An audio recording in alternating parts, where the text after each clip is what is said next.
हमारा नहीं मिल सके। ये आजादी हमें उपहार में नहीं मिली है।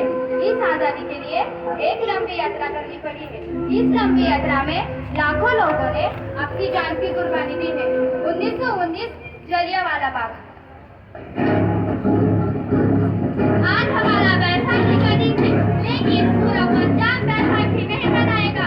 हम सब बैसाखी नहीं मनाएंगे। हम सब बैसाखी नहीं मनाएंगे।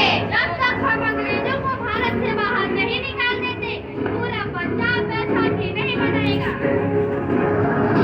अच्छा, तो तुम सब हमारा विरोध करता है, भाग जाओ यहाँ से। इसका अंजाम बहुत ही बुरा होगा। आप नहीं जाएंगे, तुम लोग जाओगे, हमें नहीं, तुमको भारत से भागना होगा। Soldiers fire.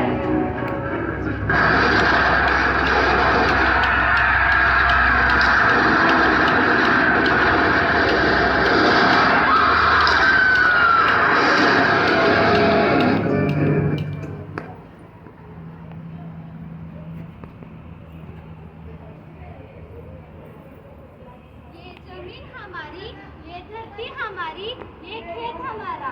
अभी थोड़ी देर पहले ही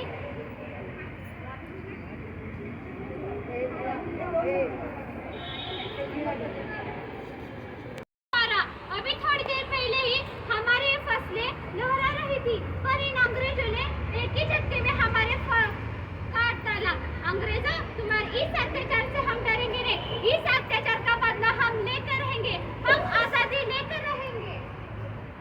जलियांवाला बाग हर हिंदुस्तानी की आंख नम कर गया। इस हत्याकांड में कितने मासूमों की आहुति चढ़ी, इतनी हैवानियत से इंसानियत की कत्ल कर दी गई। आजादी के आग में घी देने का काम किया गया। मासूम बच्चों, औरतों, उनकी दर्द भरी चीखें, सिसकियां इनकलाब का गूंज बनकर उभरी। लाला लाजपत राय, भगत सिंह, राजगुरु, सरी के क्रांतिकारियों ने भारत की इस जमीन से विदेशी दरिंदों को निकाल फेंकने के मंसूबे मजबूत किए। 8 अप्रैल 1929 को लाला लाजपत राय के नेतृत्व में साइमन कमीशन के खिलाफ एक भारी जुलूस निकाला गया। साइमन कमीशन, हाय हाय! साइमन कमीशन, हाय हाय! साइमन कमीशन, हाय हाय! साइमन कमीशन, वापस जाओ! साइमन कमीशन, वापस जाओ! Simon commission, go back! Simon commission, go back! बेवकूफ इंडियंस, तुमको हमारी बात समझ में नहीं आती। Stop this! Simon commission, go back! Simon commission, go back! नहीं मानता। आई से स्टॉप दिस! लाला जी, आप आगे बढ़ो, हम आपके साथ हैं। लाला जी, संघर्ष करो, हम आपके साथ हैं। लाठी चार्ज करो। अरे, लाला जी को तो बहुत चोट लगी, इनका तो सर फट गया है। मेरे शरीर में लगी एक एक लाठी इन अंग्रेज सरकार के कफन में कील का काम करेगी। यह आजादी की लड़ाई रुकनी नहीं चाहिए। यह जिम्मेदारी मैं तुम सबको छोड़कर जा रहा हूँ। लाला लाजपत राय की दर्दनाक मौत के बाद भगत सिंह, सुखदेव, राजगुरु वतन के इन मौत वालों के खून में ऐसा उबाल आया जिसका सामना करने के लिए अंग्रेजों सरकार के लिए मुश्किल हो गया। अंग्रेजों का करारा जवाब देने के लिए स्कॉट्स और साउंडर्स को मारने की रूपरेखा रची गई।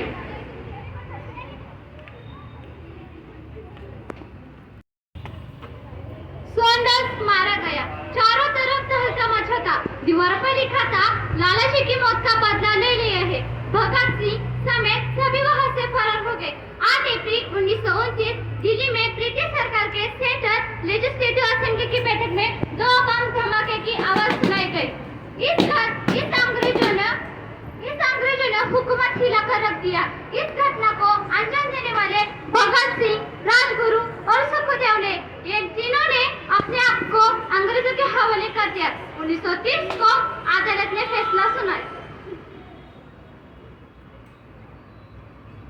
मुजरिम भगत सिंह, मुजरिम सुखदेव, मुजरिम राजगुरु, दफा 1 से 21 को दफा 3 मुजरिम भगत सिंह, मुजरिम राजगुरु, मुजरिम सुखदेव, दफा 1 से 21 को दफा 302 के तहत यह अदालत तीनों को मुजरिम करार देता है और इस गुस्ताखी के लिए यह अदालत तीनों को सजाए मौत की सजा सुनाती है।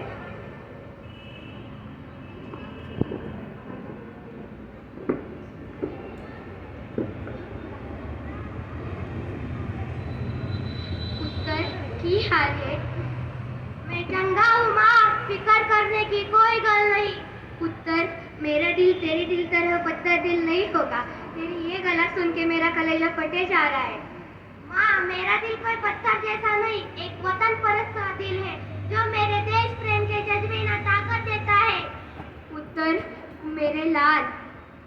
माँ, आज मेरी तपस्या पूरी होने जा रही है। तू रोई तो मुझे तकलीफ होगी। सोच, तेरा पुत्र आज शादी करने के वास्ते जा रहा है, पर केवल इतना है, वो घोड़ी पर नहीं, फांसी पर चढ़ने के वास्ते जा रहा है। तू क्रांतिकारी की माँ है, कल तू शहीद की माँ होगी। माँ। पुत्र, तू हमें सबको छोड़ के चला जाएगा? तूने जिंदगी में देखा ही क्या है पुत्र? मैंने अपनी माँ देखी जिसने मुझे एक बात बताई, देश के लिए एक बार मरना 100 बार जन्म लेने के बराबर होता है। अच्छा माँ, अब आशीर्वाद दे, आखिरी बार विदाई लेने का समय आ गया है। भगत, मेरे लाल।